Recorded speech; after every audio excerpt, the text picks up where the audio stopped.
year. Is this our first new episode of the year? Like the others have been? I believe so, yes. Patreon sample packs.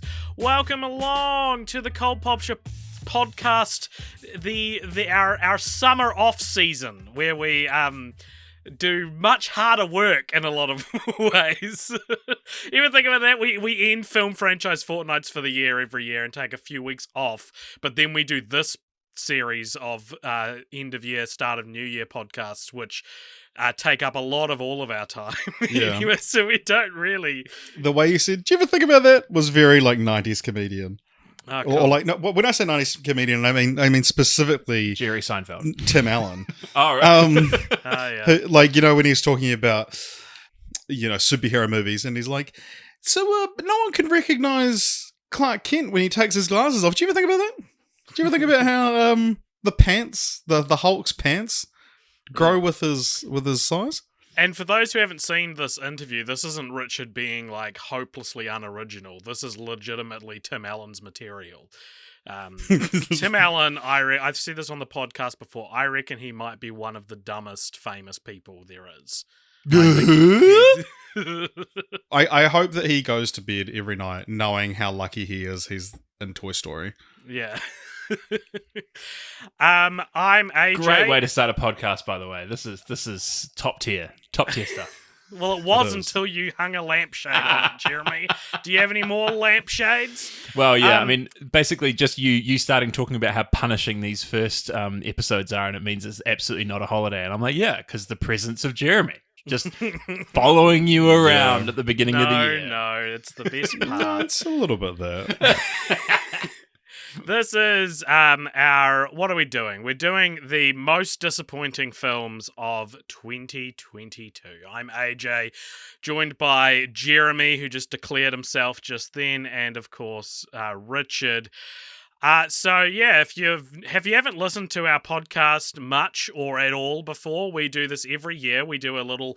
This is probably going to be 2 parts. I'm not sure how long it's going to take, but if we get to once we get to the halfway mark of the year, maybe let's see if that's a good place to stop. We'll see. Don't you worry, AJ. Maybe it's one episode. I don't know how long it's going to be. I can still hope in my heart of hearts that it's going to be short. But yes, so this is where we discuss what the most disappointing films of the year were. Well, this is the thing, because I've found out that people have not listened to these episodes because of the negative title. And they think, I don't want a bunch of people. Title? Well, I don't know, because I know that we've called it that because the idea is that it's more clickbaity, right? Yeah. And because everyone does like a top 10 of the year, and you're like, well, what are people not doing? People aren't just like ripping on shit, so let's do that. But it is funny to know the only feedback we've gotten about the title is people that don't listen to it because of the title. Okay, well, let's change it then. It's not the most disappointing films of 2022. It's the sexiest films of 2022. How about we name it what it really is? The films of 2022. Who's going to click all on that? of them? Yeah, that's even less appealing. An exhaustive list. Yeah. But only this podcast has Jeremy. An exhaustive Jeremy. Talking for 20 minutes apiece about movies that sometimes 2 of us haven't seen. That's what it should be called. I think it's much less of a problem than you guys make it out to be. That's because you're the one talking for 20 minutes apiece about movies by yourself. No, I'm fascinated to learn about the bullshit movies you watch that I don't give a shit about. Look at that list. How many of these have I watched that no one else has watched? I don't know if there's any. One. There is one. Is it? Which one is it? I believe it is... Amsterdam. And I am not going to say more than like 2 sentences about that. Well, I would love to hear about Amsterdam, like, genuinely.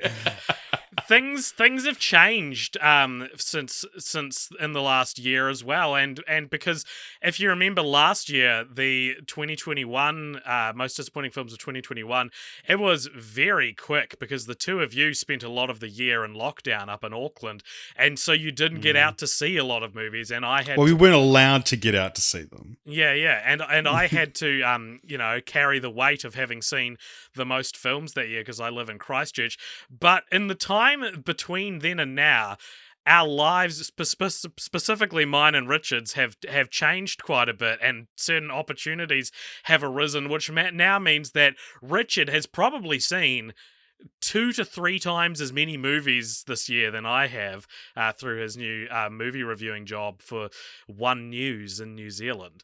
And so, will that mean that the hat is on the other head, and that Richard will now carry the lion's share of the episode? And I think the answer is yes, but it's not that I also haven't seen the same amount of movies. It's that Richard's just seen more. So are you just trying to get in all your words now talking about this? Or oh, Jeremy, let me do my riffs. Let me be funny. Let me do it. We invite you on this podcast. Let AJ be AJ. He's had this like little monologue written down for weeks. Just let him get through it. Just let him get through it. The last thing I'll say before we get into it, just so I don't have to do a pre-ramble up top, is that there will be spoilers for a lot of the movies we talk about, and if you look in the show notes of this episode, you will see time codes for what we talk about. And when we talk about them, so you can skip around and go, oh, I haven't seen Turning Red, so I'll give that one a skip until I watch it. But also, we're also grappling with the fact that we probably don't want to spoil movies for ones each other haven't seen. So some of them won't be spoilers because we won't all have seen them. Well, I also want to just say as well, and I'm just getting ahead of you, Jeremy, that I am going to be we're going to mention, because we sort of see this as the other half of the anticipated films at the start of the year. So just in the interest of like mirroring that discussion, I will mention movies none of us have seen, but that's, you know, people might be like, oh, I wonder what the guys thought of Hotel Transylvania, Transformania. I just want to make it clear we haven't seen it. Please sound off in the Discord if you are the fan, the singular fan who listens to our anticipated again just before listening to this one, so that they can get a refresher on what we said a year ago. I'll sing out. It's not necessarily I am the fan that does that. I also do that. What is the sound of one hand clapping itself? But it's also, you are venomous tonight, Jeremy. But it's good. I once described Jeremy as the villain of the podcast, and I think he really liked that and embraced it. I think I'm the antagonist. I'm the antagonist of these podcasts. That's what villain means. All right, let's get into this. Not necessarily. So, January had the release of a film that AJ and I were both very excited about, and that was Scream, but we've already recorded a Patreon podcast about it. So, how much more do you want to say about it? Well, we also talked about it on the most anticipated because we'd seen it by the time we recorded the episode. So, it was really good, and if you like Scream, the franchise, you'll like the fifth one. Richard, I think, not necessarily liked it more than me, but like embraced it as his favourite movie ever more than I did. And maybe that does mean he liked it more than me. Well, I mean, you did that with Knives Out and Borat too, so yeah, okay. I'm allowed one. I was faking my love for those films. Was that the implication? Yeah. And Dune, of course. But I want to point out that none of us have seen Hotel Transylvania, Transformania. Well, why are we talking about it then? Let's just fucking move on. Jackass Forever. Now, this one, Jeremy didn't see, but AJ, you and I both did. I saw this twice, actually. You had a very...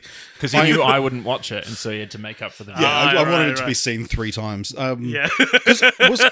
Did I invite you to go see it? Or? You did. You invited him on pod after he said he didn't like Jackass. That's right. And so he didn't go. And you I didn't listened come. back and I went on my birthday, recently. and you didn't come. I have no recollection. Well, maybe you should listen to your own podcast, Jeremy. Were there any bets this year? Your podcast, AJ, as you constantly remind me. I haven't listened back, but were there any bets this year? I didn't get that far before I fell asleep listening to the sound of my own voice. The sound of one hand clapping. Yeah, so it's funny. The Jackass Forever is like I thought it was great, and it's so funny. This franchise that, you know, critics hated but audiences loved, with the latest entry had a critical success. Like it got somewhere in the 80s or 90s on Rotten Tomatoes, and it genuinely seemed like critics worldwide were just happy to see the gang back together and this sort of celebration of friendship. But AJ, you had a very funny complaint about this movie that I want to talk about. Yeah, I think this might be one of the worst takes I've ever had, and I'll cop to that. I was disappointed by this movie. It might be the most disappointing film of 2022 to me. Right, No longer the title. I think I had an expectation going into this, especially with that interesting critical response, and especially with how the treatment of it, like sort of how it was presented, how it was marketed, was like, these old men are back. Their hair is grey, but they're still here. And I think because of all of that, I was kind of expecting this movie to be a bit more profound than it was. Just a bit more. Sure. And people, like, critics were saying this. Critics were like they have figured out how to turn this stuff into art. And I think I misinterpreted that as being like, there is more than meets the eye when it comes to Jackass. I remember because so they filmed some of it before lockdown, some of it after, and you can tell what was done when, because Johnny Knoxville let his hair go grey. And AJ, I remember you said to me that you were disappointed, and part of the reason was like you wanted a narrative reason why he lets his hair go grey, or you wanted like some kind of... It's more that it just jumps around back and forth, and in some stunts his hair is black, and in some stunts it's grey, and it was kind of like, oh, so we're not even... and similar to how Borat 2 did it, I kind of thought lockdown would play into the story, and I kind of thought, like, it would... The main thing I wanted... I did a big Twitter thread about it where a bunch of people replied and disagreed with me. Where I said that, like... You know, Hurt by Johnny Cash, the Johnny Cash cover of Hurt. I kind of wanted that to be the spirit of this movie. I kind of wanted it to be about a bunch of old men who Hurting themselves? because that's the only thing they can do.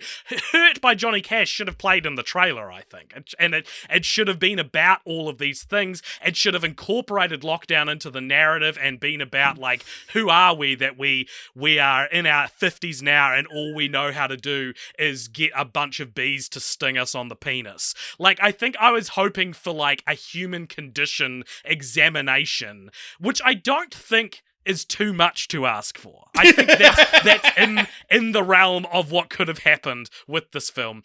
And instead, it was kind of just another Jackass movie. I actually think Jackass number 2 is the superior Jackass. That's film. like saying, you know, if in like 10 years' time all the Fast and the Furious people get together and like you went to the movies, it's like, I didn't want another movie that was just all about fast cars and doing crazy stunts. I mean, is it too much to ask that they sit around and talk about the real meaning of life? I mean, really, is it too much to ask? It's like, yes, you're the only person who wants that from this. I don't know if I needed a lot of it, but I was kind of expecting, based on the surprising critical response, that there would be some more depth to it. And I know I'm the first one who said it was my worst take, so you don't need to say it. I hear you. Me. No, I hear you on that. I've also I can't remember which movies, but I know I've said it in past years where like critics have said something, or there's been a general kind of, hey, it's actually really good, and I've gone along expecting that, and then gone, what? Sorry, what? Yeah. You raised my expectations just too high. I was a little bit too ready, high. Yeah. I was ready to meet this movie on its own terms, but you made me not. Yeah. Yeah, maybe that's it. Maybe I was... That's what AJ did to me with Knives Out. On purpose, maliciously. Richard and I have an in-joke that because he didn't like Knives Out as much as me, he's convinced I told him it was really good to bully him. So yeah, I don't know. I don't have too much else to say, just that, like, it's a funny movie, but I think it's hilarious. I mean, like, he gets bee stings on his penis. That's true. That's funny. He it doesn't. That's funny whether you're 20 or 50. I'm sorry. The one thing I feel like I can't have been true in you haven't seen it, Jeremy, have you? No. If I told you that there was a stunt in this movie where one guy places his testicle on concrete and then another guy jumps on it with a pogo stick, would you believe me? because it is the most like eye-wateringly like. It feels like it's something you'd find on Live Leak, and it's in this movie, and he had to get his testicle removed after the movie. Like, they don't go into that in the movie. But when it happened in the film, I was like, you're kidding. That's like the equivalent of like the Edward Norton like curb stomp. In yeah, American it's History. full on, It's like, and it's just in this movie, and they're just laughing. They're just like having a good time. It's And great. like in their defense, it's funny. in their defense, it's freaking awesome. Yeah, bro, that's fucking sick. Next up in February was Moonfall, AJ, which you saw. yeah, I saw Moonfall. A solitary green box on our spreadsheet. Here. I watched this because my flat was having a movie night, and we were like, "Let's watch something dumb." I did not suggest this. I hate watching. Yeah, I was like, doesn't dumb your things. flat only like pretentious art house Or films? this? There's nothing in between. Wildly swinging. They don't watch the MCU, but they'll watch Moonfall or like every A24 films. Salo. Well, Michael Bay is an auteur. Yeah. Well, he didn't do this. It was. What did you think of Moonfall? Who directed it again? What's his It name? was Roland Emmerich, wasn't it? Roland Oh, Emmerich did yeah, this, sorry. not Older Michael Michael Bay. Hmm. It's really bad and not really in a fun way. It's just kind of pathetic. It's about the moon is falling. Get this. The moon is falling and everyone's got to figure out what to do. The worst part about it now, not so much when I watched it, but after experiencing the rest of 2022, is that the guy, Sam from Game of Thrones, is like the comic relief in it. And one of the recurring jokes in it is that he earnestly really likes Elon Musk. And it's not a joke. It's like the movie thinks because the world loves Elon Musk, this will be a fun quality for the character to have. So like they get a rocket to go to the moon, and he goes like, I love Elon. And it makes my skin crawl now thinking back to it because of how But much when you he's watch like, this in February, you're like, yeah, me too. yeah, me too. No, I mean, what I a never guy. liked it, but he's just What a so much guy. more like mainstream hateable now that it just feels like it's such a weird thing to put in a movie. Do you want to know what happens in the end? Do you want spoilers for Moonfall? Sure.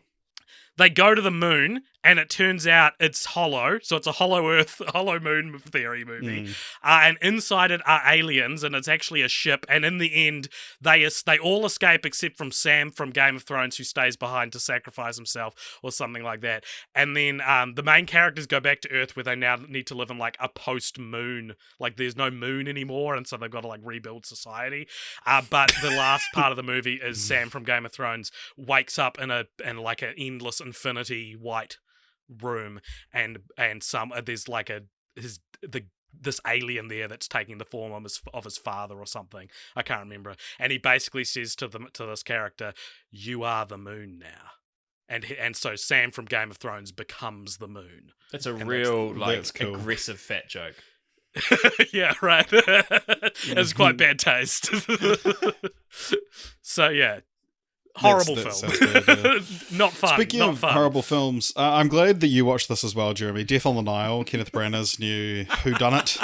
I don't know if Bad you can. film. I don't know if you Bad can. movie. I don't know if you can say diminishing returns out of the idea of like remaking these Agatha Christie ones when the first one was already really bad. I actually never saw Orient Express. Yeah, Murder on the Orient Express. Like, just watch the original one, which I think is what I said in years past. The original one from the 70s is amazing. Kenneth Branagh's remake. Why? There's no need. It makes so much sense. Why are they not good? Mm. They should be good. It's Kenneth Branagh. It's Agatha Christie. It feels like a match made in heaven. It's a bummer that these aren't. It's I haven't bummer. seen either of them. To be honest, Kenneth Branagh, like, he's extremely good with Shakespeare. He's not that good at other movies. Like, he's Fair got this enough. massive reputation because he did all this incredible Shakespeare work in the 90s. But, I mean, you think he's directed the worst Thor by far. And Well, well, that's not up for by far. debate after this year, I think. Oh, I didn't see it. Spoilers. And like Artemis Fowl. Yeah, like he's just he Oh, got yeah. this reputation, and I just don't think he deserves it. And I mean, there's fun moments, there's fun elements of it. I don't know that I'd meet you that far, and that there's fun elements in Oh, like, Were there there's- enough fun moments to fill the Nile? it. I don't know. Like, I think character-wise, there's some good acting in it that I enjoyed, but that had nothing to do with the overall direction of the film. it just goes on forever. Yeah, God, the relief, because I don't know this story. Like, I didn't read the book or anything, or seen any other adaptations. But God, the relief when it was Gal Gadot's character that died. I was like, God, I don't have to watch her for the rest of the movie. And yeah, it's funny that, like, yeah, I mean, Armie Hammer is, like, ostensibly the main character of the film, and then not in the marketing. But there's like a really funny scene where him and Gal Gadot are getting real sexy. But it's like, this is two people who have never had sex. Like, this is two people who don't know what sexy looks like. Anti-chemistry. Yeah, and it's like, but the way they're just rubbing up on each other is like, what the fuck was their direction here? I saw that posted on Twitter, and someone was like, straight people shouldn't be allowed to direct movies anymore. Yeah, it's just dull. It's just dull. But yeah, Gal Gadot is like, I mean, now that she's out as Wonder Woman, it's like, what are you? Yeah, going to come back into Fast and the Furious? She totally is. I think that's been confirmed. Yeah, she's coming back to, even though she's one of the most like definitively dead characters in the franchise. Like, you see her splatter on the like 100-kilometer plane runway.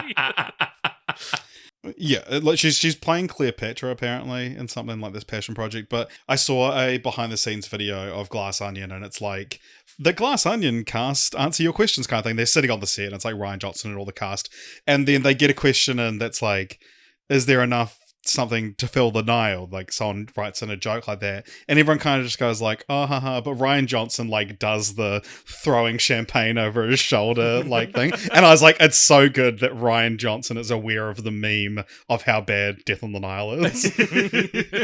Yeah, I like, the really frustrating thing about Death on the Nile is like, it's gorgeous, you know, like the setting is gorgeous. The idea of it like being set on a, like, the story they've been given by Agatha Christie is amazing. And you're just like, how do you take all of this and just produce almost nothing with it? It's, anyway. Do not see it if you don't. Gemma liked it though. This was a Gemma movie, so, you know, it was one that I definitely got to see. Let's get her on next year. Well, she actually saw Richard tonight on TV, because one of Richard's reviews was on tonight, and she obviously hasn't seen you in a while. She was like, oh my God, is that Richard? He's becoming AJ. Because she hasn't seen you since you grew your beard. Yeah. And basically, in Gemma's mind, AJ is just glasses and a beard. Yes. And I'm glasses and no beard, apparently. Yeah. When did you not have a beard? I haven't. No, like long beard. Yeah, like I did in my review that played tonight. It's very long, and I am letting myself get more disheveled because I want at some point the like TVNZ stylist to see it and be like, let's buy this guy some clothes. Let's get this guy a haircut. Sorry, I just want to record the fact that Richard, like, in defending the fact that Gemma thought he was starting to look like AJ, said, well, I am starting to let myself look more disheveled. Yeah, right. That's my brand. Coming for my gig, Richard. That's enough on Death on the Nile, please. So I'm surprised you didn't see Marry Me, Jeremy. Marry Me? The J-Lo one. Yeah. There were several moments where I could have seen it, and like, this will get mentioned later on, but basically the bulk of the movies I watched this year were when I travelled to and from the UK on the plane. Nice. And Marry Me was definitely one of the options, and I think wisely chose several other really much better movies. But anyway, I look forward to hearing the review. Uncharted. This was. There's no review because no one saw it. No, I really liked Uncharted. What I really liked. Did you really like it, Richard? I liked it more than I thought I would. In my, like, you know, when you do your like end of year ranking on Letterboxd, and there's like a movie that denotes when it changes from liked it to not liked it. Yeah. I would say I see Uncharted as the one that anything below this I would say I didn't really like, and Uncharted and above I liked. It's. I think Uncharted is my lowest 3-star film on my Letterboxd ranking. So I agree. I know exactly what you mean. That it's like there is a moment where yeah, it's a film that represents a shift. Absolutely. I was expecting this to be the worst movie of the year, absolute dumpster fire. Mm. And then, there was a few kind of cool moments in it, and it was just like a fairly run-of-the-mill action movie. It didn't destroy my love for the franchise. I didn't feel a massive betrayal as a fan of Uncharted or anything like that. The final sort of set piece where they're on two boats that are being airlifted out and are fighting between them, and you jump between the two boats, that is like a perfect Uncharted set piece. And I thought it was good as well because it's not lifted from the game. There's so many set pieces in the movie that were just like lifted from a game, which like the whole point is that you're playing it and not just watching it, I guess. And I agree. I thought that was the best part of the movie, and it made me wish that the rest of the movie was imbued with that same ingenuity, I guess. I will say that I was not convinced of the swing, the sort of swing casting that they did. The surprise, we cast these out-of-character actors as the main characters. I don't think it ultimately paid off. I think I think Tom Holland maybe, but Mark Wahlberg as Sully was not a vibe. Hey! And he has like a moustache in the post-credit scene, and it's like, you can grow one yourself. It's so funny stupid. that actually was the post-credit scene after we after we joked about that. So I don't know, I barely remember it. I'm shocked it came out this year, and it and Jeremy, say it with me, it did not break the video game curse. You didn't say it with me. Oh, I didn't know what you were going to say. He's too busy playing Bejeweled on his phone. I'm not playing Bejeweled. It's Candy Crush. He's playing Candy Crush. You certainly knew what I was going to say when we talked about it last year, when you made fun of me for always saying that. So I'm glad that I've shaken that stereotype. Good. Well, another one that AJ and I, we've already spoken about on a Patreon episode, the Texas Chainsaw Massacre, one of the worst films of the year. This is so fucking bad. I'm seeing so many people be like, I didn't hate it, and I'm like, ugh. I'm seeing that about Jurassic World Dominion now. Ugh. Like, I thought Texas Chainsaw Massacre was really bad. We did a whole Patreon episode on it, so I won't dwell on it, but I particularly hated the ending, and just as I predicted as well last year, I really hated the idea of bringing back the main character from the first film, even though it wasn't the same actress. It's so stupid to me to do that, but whatever. Let it die. And I'll say this, we said this on the episode, it's not the worst Texas Chainsaw Massacre movie. One that we have now seen, so Jeremy, you're going to have to pause. Fine, I'll pause Candy Crush for a moment. But the Batman. The Batman. Oh, yeah. The Batman. This is another one that it's crazy to me that this came out this year. I know. It's really frustrating because I remember watching it, and I actually went to the movies to watch it, and I was like, I'm going to go to the movies to watch this because this is going to be an important one to talk about at the end of the year, because it is like, it's one of the films. And at the time, I was like, holy crap, yeah, this is amazing. I absolutely love it. And now I'm like, I have barely anything to say about this movie. Like, I know that I really liked it. I know that I'm looking forward to the next one, and I definitely will watch it. I have few notes about it. Like, there are a few things that I was just like, but what's that? No, I mean, like, what was that voice? Okay. It's my penguin impression, and I'm hoping that they bring in the penguin. It sounded like Jared Leto's Joker. Sorry, AJ, PTSD. I really liked it. I did not expect to like it as much as I did at all. I didn't think that Robert Pattinson was gonna. I mean, then again, why bet against the guy? He is actually a very, very good actor, and it's easy to be cynical about him because of like one series he was in, but like, he's actually amazing, and he makes some really interesting choices that I think align really well with the director's vision. Again, like, I think when you have a main character, an actor who's playing the main character, and a director who find that synergy between the visions that they have for the character, it's very exciting, and I could absolutely see they nailed it with this. I really, really liked the whole underworld, like all of the characters within the underworld and how they like weave them all together, and how you see the characters that we probably are going to be seeing in future films. Yeah, like Batman. Yeah, like Batman. And Paul Dano, man, woo! He was freaking awesome. Like that was I mean, he's already. I think that was a one that really shifts him from like character actor who you go, oh yeah, that guy, he's great, to like, wow, he's a lead. And obviously, we'll talk about Fabelmans, but like, yeah, probably next week. Yeah. The Batman came out when I was in China, and it was. So I saw it like 2-3 weeks after everyone else, and I'd seen all the hype for it. I saw it in a reasonably empty theater, although there was one person sitting behind me who the shot when Batman is leading people through the water and he's holding a flare, the guy behind me went, "There's too much cinematography in this movie." Agreed. And so I saw it and I was like, and also the length as well. Like when people come out and say like, yeah, the Batman's going to be 3 hours long, I'm like, cool, you've already given me a hurdle to liking it. Yeah, it's a similar sort of thing. I liked it, and everyone was over it by the time I saw it, and I was like, yeah, I mean, it wasn't something that I was like, hey, can we restart this conversation again so I can have it with you guys? It was just like, yeah, it was pretty good, eh? Yeah. It was beautiful. Yeah. There was a lot of cinematography in it. Yeah, too much.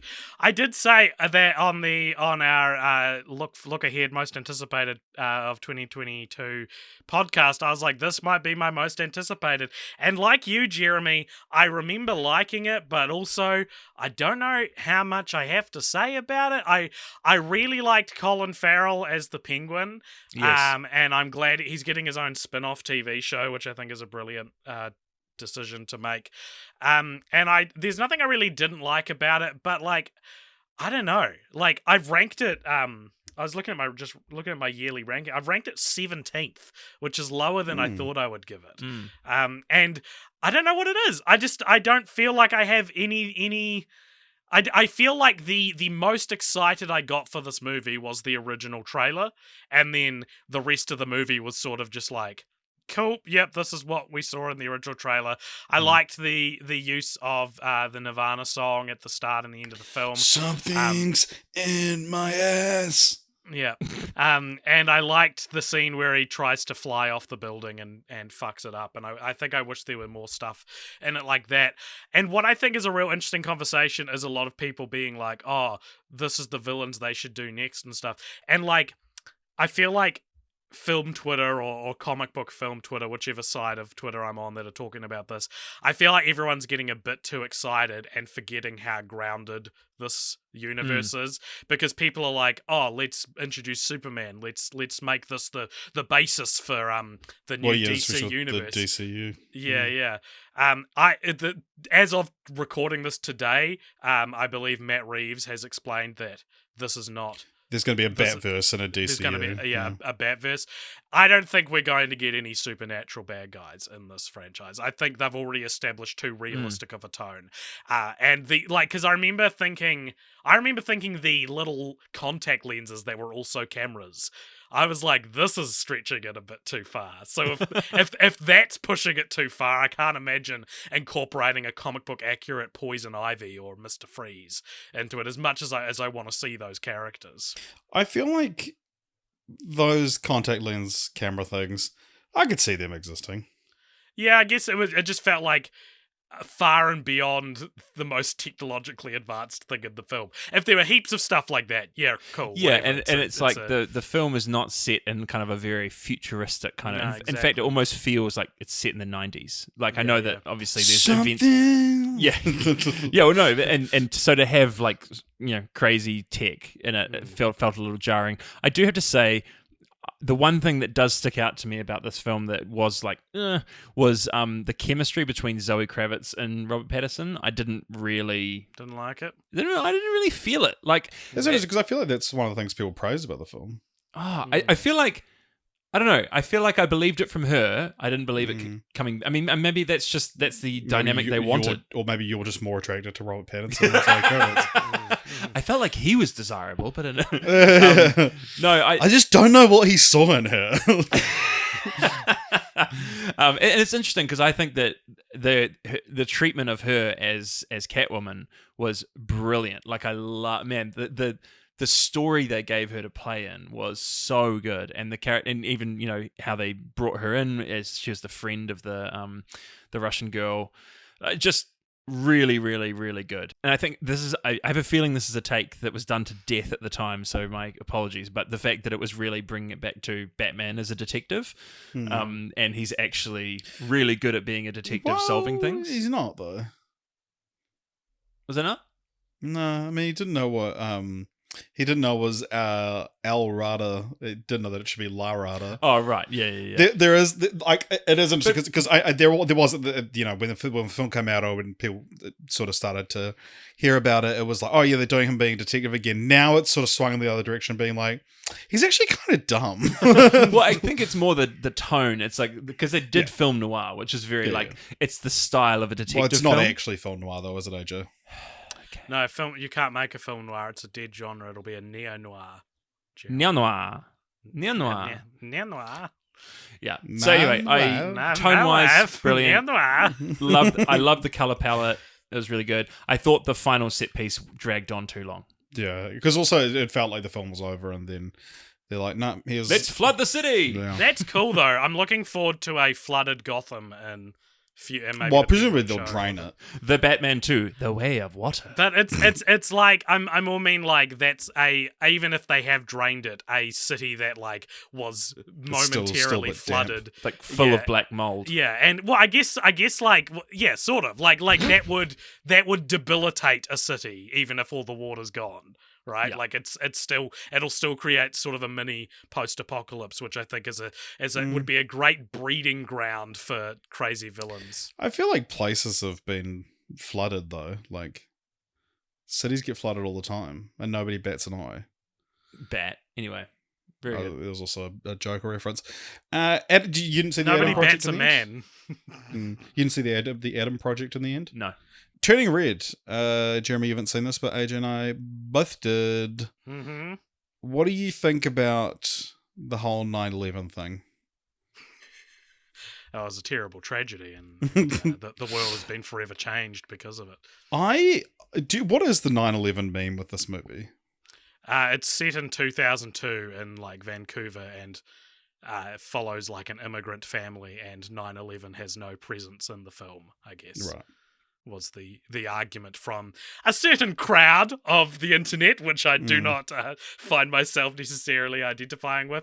I didn't care about that. I really, really loved this movie. Yeah, so did I. I loved it, I think, more than I was expecting to. It was my number one movie of the year for a few months.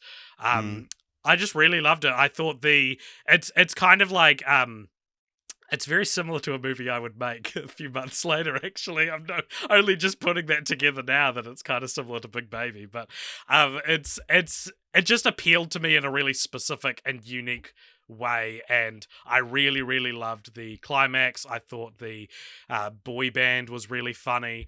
I just really loved this movie. Yeah, I wonder, this is kind of fallen out of the conversation for Best Original Song. But it was like, when it came out, it's like, oh my god, the fucking boy group is the Best Original Song. It is. I loved the film. I had it right at the top of my ranking for a long time as well. But it's one of these. There's films every year that suffer from coming out that early, and I think that was part of my reason of being like, I'm gonna keep Scream as my number one film for the year, and I did. I still just this whole Bean Mouth Pixar thing. I'm over and Bean Mouth. Yeah, like Pixar movies now, the characters all have the same design where they have that like annoying kind of Aardman mouth. Oh yes, yeah. But in Aardman, it's because they need to be able to articulate the mouth in stop motion. There's a physical need for that. Whereas in Pixar movies now, it just feels unmotivated, but it's what they've decided all their characters are going to look like. But I think it was a great fun movie. I think it sort of did teenage embarrassment very well. Yeah, and I liked that it was a movie where they mention periods and tampons, and that was rightfully not treated as like I'm surprised actually there were no complaints from conservative parents about it, but like it was just cool to see something like that normalized, I guess. And I think that was a really important thing to do in this film, is to actually be like, not only is this isn't supposed to be a subtle metaphor, a subtle G-rated metaphor for periods. This is blatantly that, and It's an X-rated metaphor. it's blatantly that, and I think it's important to basically say, like, you should be able to talk about this stuff in a kids movie. I thought that was really good. So now we've got a film that you guys both saw and I didn't. I always wanted to. I never got around to it. Oh, The Lost What is City. it? I saw this on a plane back from England. oh. What do you think of it, Jeremy? I was so excited for this. I have to say, I was a little disappointed. Mm-hmm. But then after watching it, I was like, "Why were you so excited for this, Jeremy?" It was pretty much, it was pretty much exactly what it was going to be on the tin. Yeah, it was okay. Yeah, like it performed all the functions that you wanted to. I guess there's a part of me that just goes like, I long for the day when you could do that kind of movie with those kind of stars, and that would be enough. You know, like it was just like.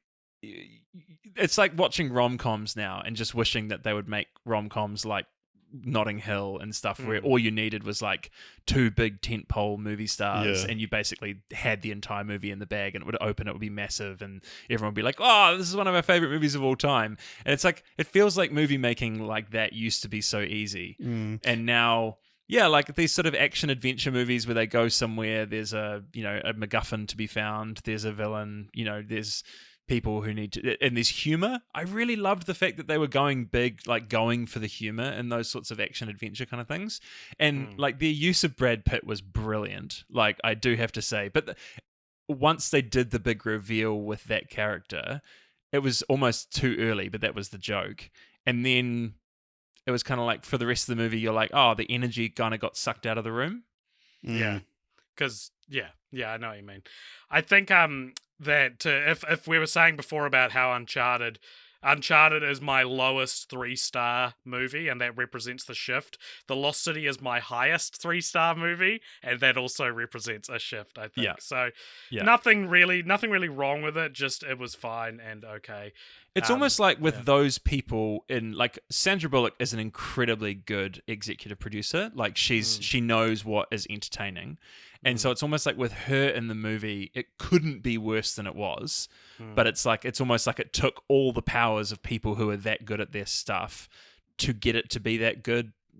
I don't know why. Maybe the writing wasn't good enough, or like, yeah, it looked cool. It was beautifully done. It was very, like, Sandra Bullock's hilarious. Channing Tatum was funny. Daniel Radcliffe was an interesting villain. He wasn't like, he was doing something different, which was kind of fun. Yeah, I would recommend people who like movies to watch this, but people who love film should not watch this.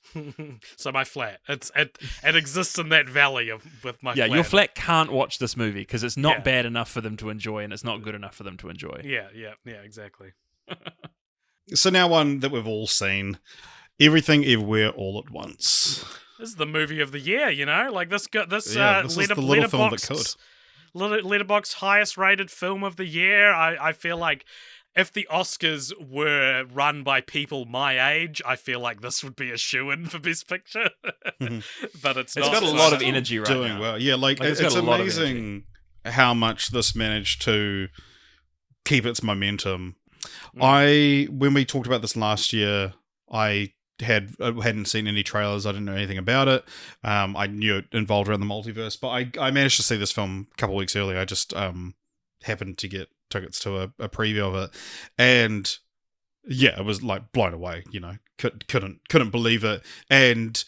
But one of these films and this is what I still think about the film as well. That's like, this should not work as well as it does. It's like teetering on a knife edge, and I think that Swiss Army Man, one of the Daniel's previous films, I think falls on the other side of that knife edge. Like, Swiss Army Man doesn't work for me, and it's the same kind of thing, that it's like all these crazy out there ideas that could work or don't, and they don't in Swiss Army Man, but this is like skirts the line so close of it. Like, it's this house of cards, anything could topple the whole thing, and it balances perfectly, and it's just a phenomenal movie. What did you think of it, Jeremy?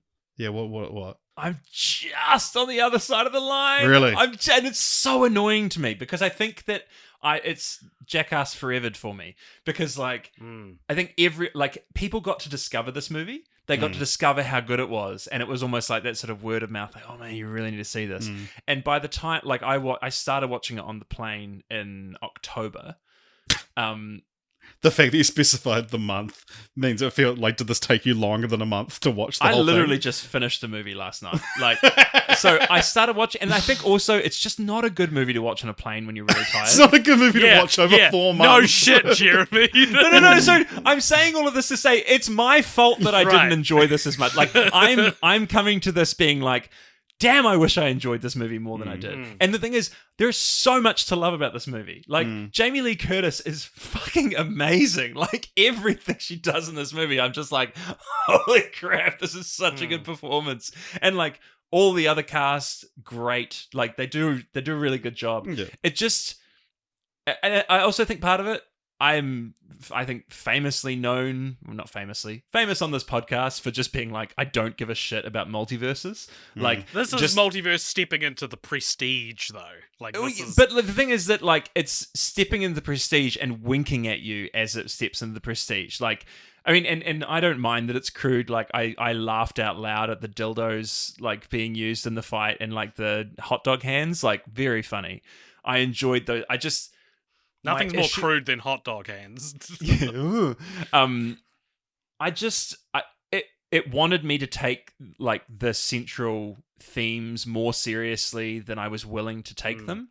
And I think also my biggest complaint about the film, and this is probably, again, I'll just say due to the fact that I was like on a plane and tired when I started watching the movie, I felt like the beginning bit in the laundromat went on for too long and I lost interest. Yeah, I was watching the film in the cinema. I did have a couple of pacing issues, but I haven't seen it since in the cinema. But some of its parts was just like, yeah. And I think like things, and I think that this movie really requires you to be in at a certain point. And like, I was not in by the time they showed you the everything bagel, and I was just like, really. Like, it just... Yeah, I can see it. And again, I'm like, if I was in on this movie, I know that I'd be like, wink, wink, love it, awesome, let's go. So I'm just taking myself out of this, but just saying that's how I responded to it. And I know the reasons probably why I responded to it that way. I'm going to put words in your mouth here, though, Jeremy. Great, and I'm going to assume that... Because this is what I think makes this movie so special, and like it's such a big thing for everyone, is that like...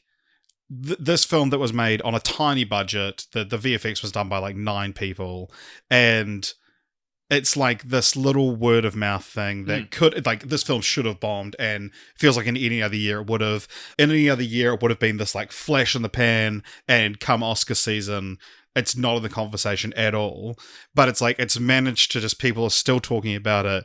It's still getting this praise. It's now getting awards recognition. And I would hope, and I think that, like, that's a good thing, right? Like, we want to see more movies like this be made and have those kind of things. And that's why I'm caveating everything I'm saying. Because you still feel like that, right? I love the fact that, cannot remember his name, but the guy who played Short Round, like, everything that just happened at the Golden Globes with Michelle Yeoh, I'm like, yes, this is awesome. This is so good. Love the Daniels, like, their whole, like, how amazing that this thing blows up for them and they've become this hot ticket now. All of it, great. Happy for everyone. I just wish I enjoyed it more, and that's probably my fault. The thing about the Daniels, though, is that it feels like, they've finally honed their craft. Like I said, I didn't love Swiss Army Man. I never saw Dick Long is Dead, but their next film could be horrible. Like, that's the thing that like, any other director, you'd be like, oh, sweet, they've cracked it. Can't wait for the next film. The next film, I'm probably still going to go into a little bit reserved. Yeah.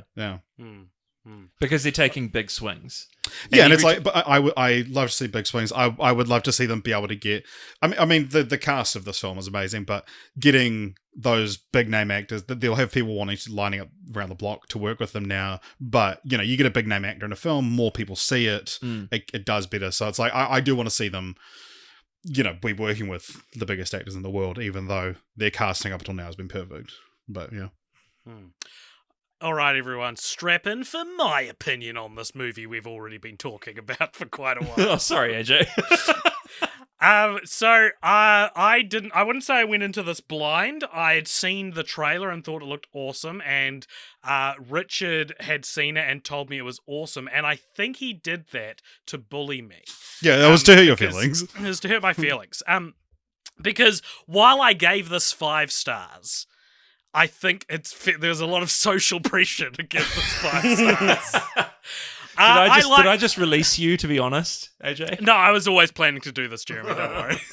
I don't necessarily have things to complain about beyond just like it was maybe a touch overhyped for me, and I was maybe expecting something else. I wouldn't say I identify with your complaints, Jeremy. I loved all the weird and wacky and out there sort of jumps and swings they make.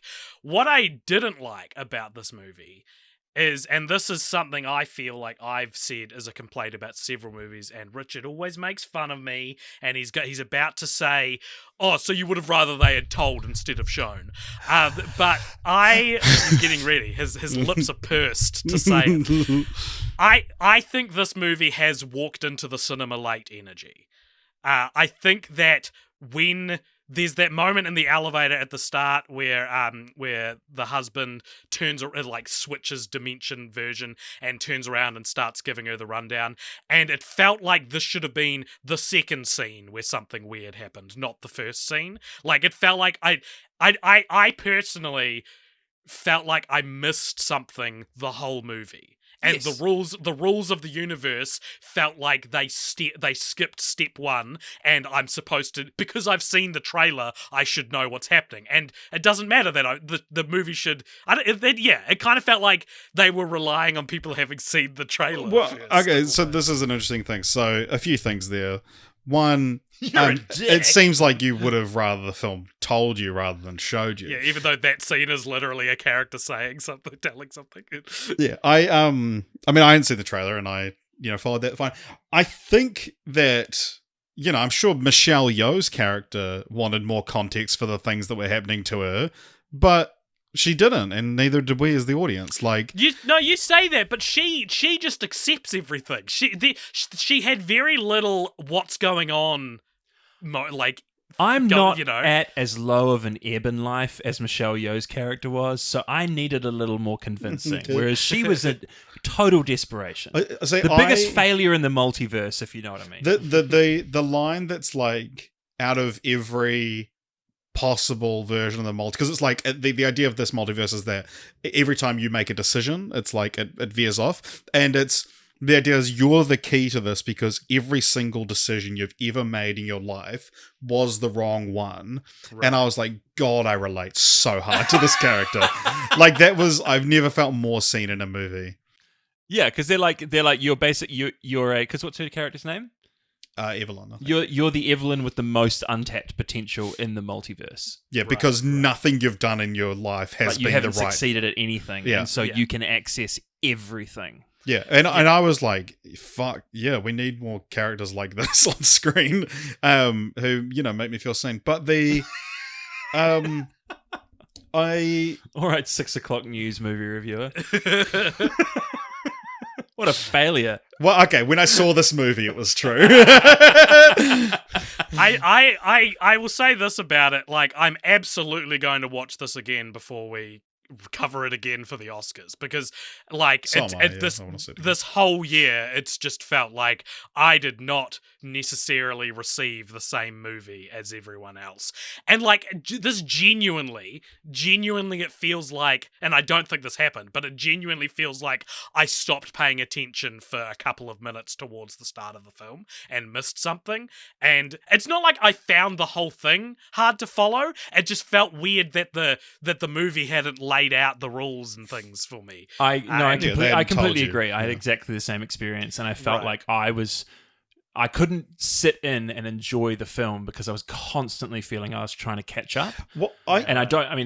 Maybe that's a thing they were wanting for the viewer, but I don't think it was a great choice. I think you're supposed to feel like Evelyn, like constantly playing catch up, but I would say that I think maybe you guys actually did just miss the first few minutes of the film. I did not. I have no recollection of feeling this. Fun fact, I did walk in late to Swiss Army Man. Wow. Yeah, I don't know. I think I gave this 5 stars, so don't get fucking mad at me. It's a low 5 stars. It's the second to last 5-star movie in my ranking currently. The last one is Scream, so there you go. But like, I don't know. It's more like what it is. It's I don't necessarily like this movie for its story. I like it for like literally everything else in the film, you know. But All at it's all at once. Yeah, its story just. I think I need to give it a rewatch. I'm wrong about this, so I'm not coming out trying to say it's overrated. I'm saying clearly I missed something. I should give it another go. Yeah, well, I'm not like saying this to be like, no, you're wrong. I disagree with you, but it's like, I mean, I got so much out of this film's story and the relationships in it, and yeah, this idea of Evelyn and her husband's relationship and her sort of realizing where she is in life, like this. So okay, for some context of where I was in my life as well, that Everything Ever All at Once came out, and I was like debating. I got to see it a couple of weeks early, like I said, but I was debating for like those 2 weeks. Should I like try and, because I was so touched by this movie and the fact that I got to see it early, I was like, should I like write an article or like a review, or like, you know, something about this? Not long after this, I got to see The Unbearable Weight of Massive Talent early, just at like they were doing an advanced screening of it that I bought tickets to, and so Everything Ever All at Once came out the following week. Unbearable Weight came out, the 2 very long titles, in back-to-back weeks, and The Unbearable Weight of Massive Talent was my first review I did, and so everything else has started. Everything good that's happened in my life this year, including getting engaged, has happened from that first review, and I think Everything Ever All at Once, like, I'll always regret that not being my first one, because I was like, it should have been that. It's a strange twist for the story that it sounds like you're explaining why this movie is such an important milestone in your life, and then you're like, but I did it wrong. It should have been that. It actually represents a disappointment. Don't worry. In the film version, he will make that. Yeah. The thing is that it's like adaptation of your life, Richard. It's Everything Everywhere All at Once. That's your first review. Well, I think no, like much like Evelyn, she needed to be shown all the wrong decisions she's made in her life to show that she can make the right one, and I missed one more decision. But I mean, like, hey, who knows if it would have turned out the way it did if I'd done that as my first one. That's cute. I like that story, Richard. That's a good story. That sounded so sarcastic, but no, I'm like, look at my face. I've actually yeah, that's why I can't tell because I'm looking at your looking face. At your face, and you look like a shitbag. Morbius is up next. Oh wow, okay. Another one we've done a Patreon episode on. Richard, maybe we should stop doing Patreon episodes on new releases because it just ends up here. We were like, well, we've already talked about this behind a paywall, so I guess that's useless now. What's really great is that all the ones that you do for Patreons, I don't see for some reason. So I'm like, cool, no, not spoiled for me. So, Jeremy, you didn't see it. I don't know. Do you want to hear any thoughts on it? I mean, other than, is it as bad as we all thought it was going to be? It's actually really good. Really? Mm. Oh, there you go. Well, I tell you one thing. Good enough for me to actually watch it? No. Okay. I'm kidding. It's not the worst movie of the year, though. Because do you know what it is? It is the next film we're talking about, The Bubble. This is... I can't even really call this my most disappointing of the year. Because I was like, it didn't look... like, I was expecting maybe just like a turn your brain off comedy. Like, you can chuck on and be like, yeah, I had a fun time. This is the COVID one, The right? COVID one, yeah. Judd Apatow COVID one? Yeah. This was the worst film I saw all of last year. And that's including the Netflix missed films we covered. Oh, wow. The Bubble was so fucking bad. Like, aggressively bad. Aggressively bad. So, I think my review for it was like, it's like a comedy where comedy got COVID and didn't come to see it.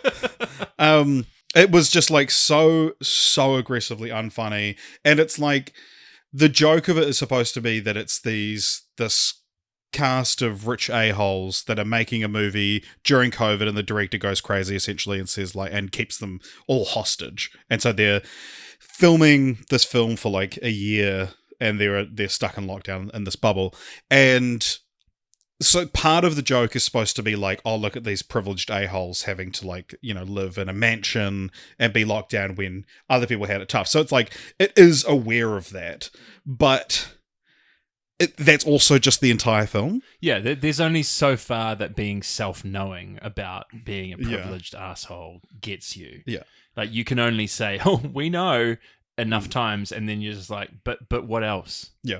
And it's also like this is the worst example of like the Judd Apatow school of filmmaking. That's all right, in this scene we need you to have an argument about Jeremy used drugs on set, and you and I will just have an argument back and forth with no script, and at some point Judd Apatow will go, okay, good, that's the line we end the scene on, cut, and then we'll move along to the next scene. And it's like, but this is, I mean, they're funny enough people. They're not comedians. It's like Pedro Pascal, Karen Gillan, Leslie Mann's in it, David Duchovny. It's like these actors that you're like, oh yeah, I like them and stuff, but none of them are like, it's not their job to improvise comedy. Yeah. You do this That's not what they're known for. Yeah, you do this with something like This Is the End. It's like, that's a group of actors together in a household, and they know how to bounce off each other. This is a group of people you've put together who aren't friends no in real existing life. chemistry. And so it, like, literally every scene is just, and then it ends. Like, it's so bad. It's so genuinely horrible, and it ends with like a Tropic Thunder thing where it's like they made a movie about making a movie. Not necessarily my most disappointing of the year, probably is, but it's definitely the worst one of the year I saw. Right. Apollo 10.5: A Space Age Childhood. I was quite looking forward to it, so I never actually saw it. But yes, it's been like, should we watch it tonight in my flat for movie night for like 6 months? Yeah. Sonic the Hedgehog 2. This was available to me on like 3 flights this year, and I was always like, I'm gonna watch it, but it's like, it's just over 2 hours long, I think. And I think when I went to America and back, I don't think I watched any films because I just like, I just was so out of it. I just couldn't watch films at the time. But if I had, it would have been Sonic the Hedgehog 2. Cool story, bro. But AJ, you watched it. I watched it. It's probably better than the first Sonic the Hedgehog. I think the most shocking thing to me was like, I remember going to see Sonic the Hedgehog just before New Zealand went into lockdown. And I mean, we were going to see the second one. I was like, wow, a franchise that is 2 movies in, entirely contained in the COVID era, was kind of interesting to me. Like, I went with the same guy who I go to movies with. Shout out to Josh Modson. And it's like, I remembered when he picked me up to go see the first one, and now he's here to pick me up to go see the second one, and it was just kind of you still can't drive. Yeah, because I still can't drive. Did it break the video game curse? I think other people like Sonic the Hedgehog movies more than I do. I didn't really like it. I think Jim Carrey's really funny in it. He has a great line where he meets Knuckles the Hedgehog, Knuckles the Echidna, played by Idris Elba, and he's just riffing, like he's just going on and on and on. And one of the things he says is, "If you don't know how to floss, you'll be lost without me." And he like does a floss while he says it, and I was like, "That's great." And that's my main memory of the film, is that he says, "If you don't know how to floss, you'll be lost without me." And yeah, that was funny. Do you want to know what happens in the end? Yes. Shadow the Hedgehog is revealed. So I'm looking forward to hearing which actor gets cast as Shadow the Hedgehog, because that'll be Dame funny. Judi Dench. Next up, we've got Ambulance. This is one that I've been wanting to see this all year. And then Patrick H. Willems did a video about how it's real good. And now I'm like, well, now I don't want to visit it and find it's actually good, because it'll just look like I've ridden his coattails. Father Stu came out twice. I don't think any of us saw it either. I didn't even know if it came out in New Zealand, to be I have honest. no idea what it's about or who it's in. It's like Mark Wahlberg is like a tough guy and then becomes a priest, and then they re-released it as a PG-13 movie called Father Stu Reborn, and it bombed both times. Oh my gosh. It's a faith-based film. It's like legitimately like a Christian film. Oh yeah, well, because Mark Wahlberg is like, he's becoming more and more Catholic as he ages. I believe after that film, he said he doesn't want to do any more films that don't like he phrased it in some weird way, but it was like essentially doesn't want to do any more films that don't help people or something. Fantastic Beasts: Secrets of Dumbledore. I mean, we did a whole fucking Harry Potter podcast. This one isn't even behind a paywall. I had to make a call on Thursday night as to whether I was going to watch this or The Fabelmans, and I am so glad I watched The Fabelmans. Yeah, nice. Just interestingly, though, with this film, since we've talked about it, they've said, they're not. When we talked about it on the podcast, it was like, oh, see how it does. They may or may not do more. But now they've said, it seems like unequivocally, this is the end of the Harry Potter franchise. There's talk of a reboot, but I don't know how true that is. But there's no more Fantastic Beasts films on the slate anymore. Wow. I thought this one wasn't as bad as the second one. I thought it was okay. Oh, it's much better than the second one. Yeah, not at all enough for, and more. When we talked about this for probably about 2.5 hours earlier or last year, but it's more like they're all three movies are movies that make me go like, fuck, you could have done this way cooler. Fuck, like there are shades of really great ideas that just aren't utilized at all. So.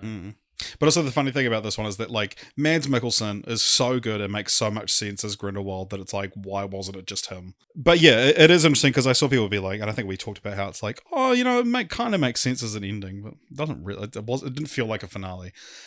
Bad Guys, none of us saw. The Northman. This is one all of us saw. Hey. Did we? Oh, interesting. Yeah. I saw it recently. This was when I went to England, this one came out, and so it was sort of just like I was trying to stay out of cinemas so I didn't get COVID, and so when I we all went on big international holidays this year. Yeah. Last year, when I went to, I went on too, but the one movie.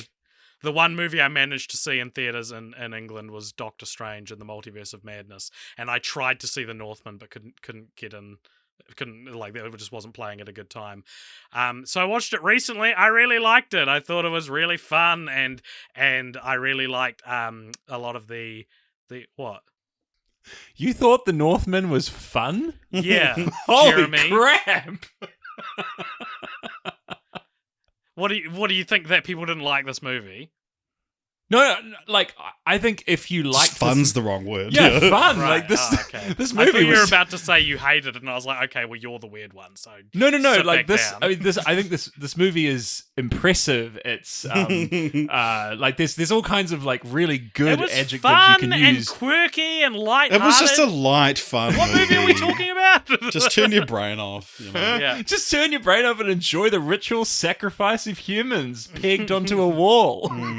I don't know. I guess I don't have too much to say about it other than I like Robert Eggers, so I wanted to check it out. And I think this is what I was most impressed about is within the premise of the film, say the first 20 minutes happens and the stakes are established. It's like, how the hell is this going to be over 2 hours long? Because you can see the trajectory of where the movie's going to go after the inciting incident happens, and it just feels so simple, but it keeps going, and it kept introducing new ideas and new twists, and I really liked that, and I had a good time. I mean, it is very this. much the story of Hamlet. Like, I mean, and when I say that, and the fun fact, Shakespeare's Hamlet was based on the Viking legend of Amleth.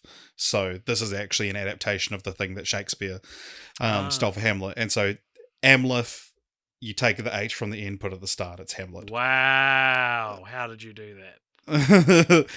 Yeah, I don't know that I'm fully on board the Robert Eggers train. I haven't seen The Vivitch, but I didn't love The Lighthouse. And Northman, I was like, I can appreciate this, but I guess it's not my kind of movie, I'd say. Yeah, I agree with you, Richard. Like, I was impressed by the film. I was like, this is such a clear direction. Like, this is an aggressively told film that is so successful in creating an entire world that you feel completely engrossed in. Like, it just felt filthy. Like, I felt cold and filthy. And, it's just like, when they talk about comedy movies that like, just the quality of a movie is inversely, was it like basically the more fun that a cast has making a movie, the worse the movie's going to be. Yeah. Like Right. this cast must have had Like like a miserable such time. a terrible time making this movie because,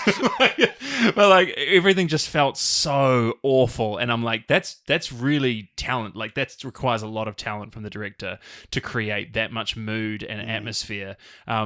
And it's so confidently told. I was super impressed by it, but I was almost repelled by the story. And in that, like, there's something to take away from that. And I think when we get to Banshees as well, there's a similar kind of feeling. What I was really interested in is that I think this movie is an incredibly good example of completely taking the story out of the Western canon and telling a story from a completely like pagan Viking sensibility of what's actually important about story. Because when you talk about the Western canon, where we value things like basically because Christianity sits at the heart of Western civilization and how we tell stories, because it was just so enmeshed in the way that everyone was producing art for so long, that like ideas of grace, hope, love, all these things that endure beyond, particular characters. These are the things that people are reaching for. And when you think of the absolute desolation and hopelessness that ends up with this character at the end, where he realizes that he thinks he's the good guy. He's not even the good guy. Well, at least his mother doesn't think he's the good guy. And she doesn't agree with his... you get to that point in the movie and you're like, oh, what's there left to hope for? And then he dies. But what's left to hope for is the continuation of his lineage. Like, basically the lineage of, like, your blood going forth. That's a very pagan, like, that's the best thing you can hope for. And so it's just really interesting watching a movie that's so embedded in a completely different mode of storytelling and a different philosophy, and a very stoic philosophy as well, which is I think it was just interesting to watch. Certainly not one I'm going to return to. I feel the same way. It was like the stuff that I appreciated the most about the film aren't necessarily things that I liked the most about the film. That's like, I love that a film is not making itself accessible to me.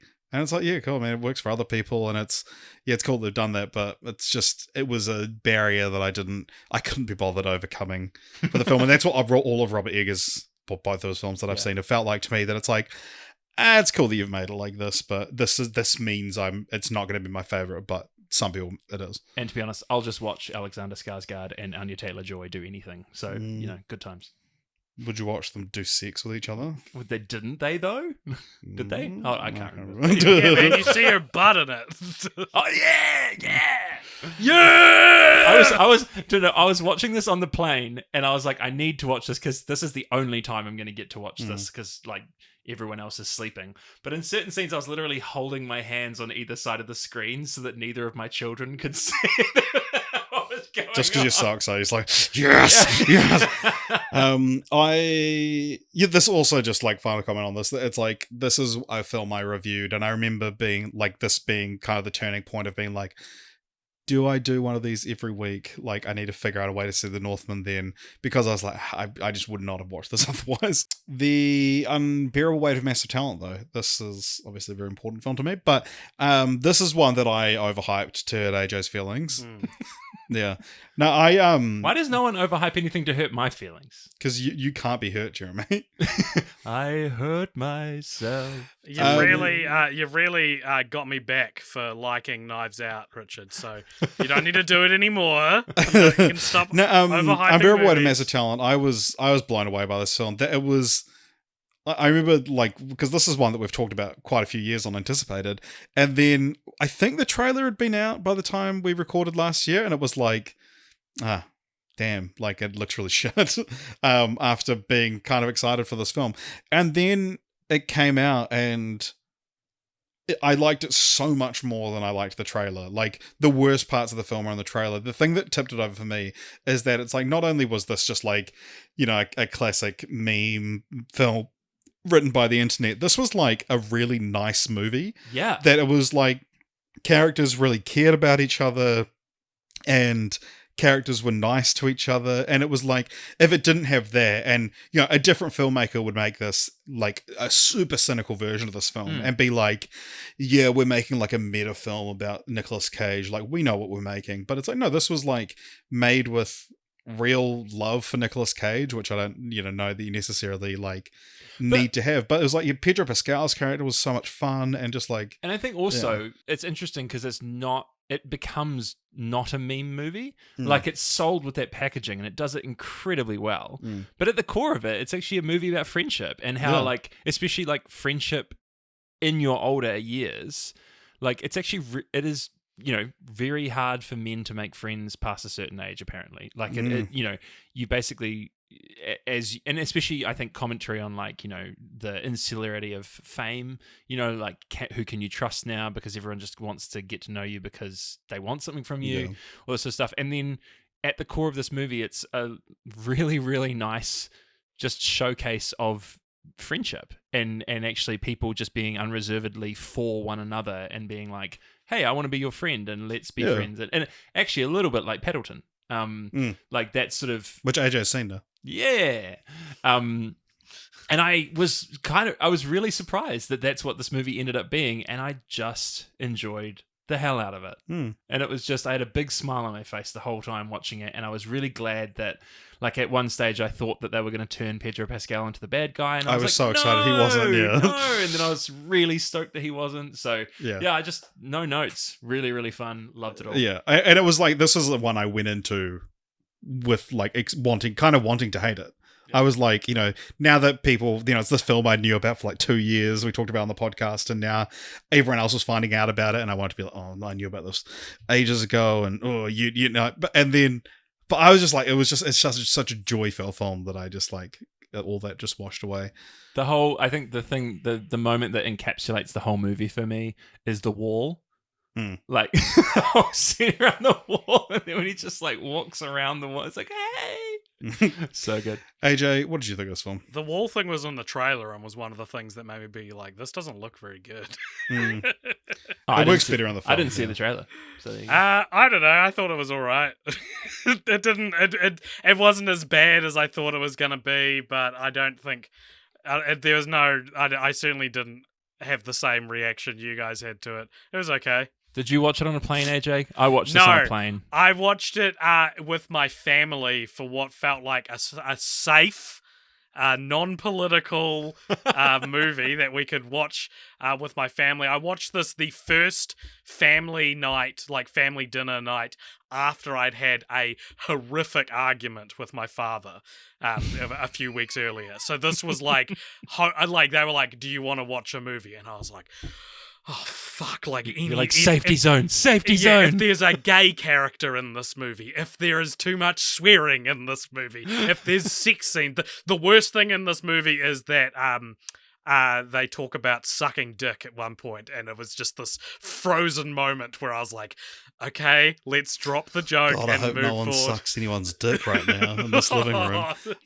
And it was just an enjoyable movie that my family from all different walks of life, I guess, could sit and watch without having an argument about. And thank you, Nicolas Cage. That was truly really the man who brings it all together. Yeah.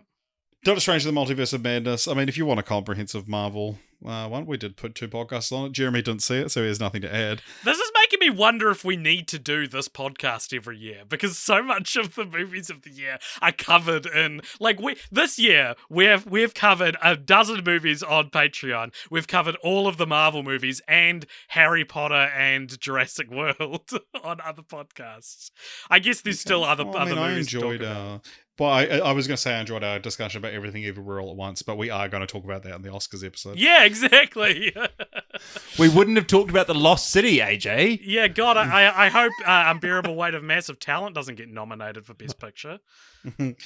Operation Mincemeat. This was a fun little movie starring Colin Firth and Matthew McFadden that I saw. I'd say this is a Gemma movie if you want to take this one home. It 100% is a Gemma movie. Gemma went to the movies to see this with a friend, and she came back and said, babe, you need to go see this movie. It is a lot more enjoyable than I thought it was going to be. Yeah, there's a few movies I saw this year, and I'll think of them when we get to them. But like, these movies that it's like it's based on a true story, and the true story is so interesting that it's like, How was this not done before? well, it's also but just like the movie doesn't need to be that good. Yeah. It just needs to tell the story, and so it's like, is Operation Mincemeat mind blowing? No. Is the story mind blowing? Yes. And so it's like the movie does. It's Colin Firth doing a really good story. Yeah, it's just the movie is a vehicle for you to learn about this. The Lost King is the other one about the finding Richard III's remains under a car park. Oh yeah. So the movie's perfectly serviceable, but it's to just tell you, hey, this crazy thing happened in real life. How about this for a repackaging of the yearly wrap-up podcast is like,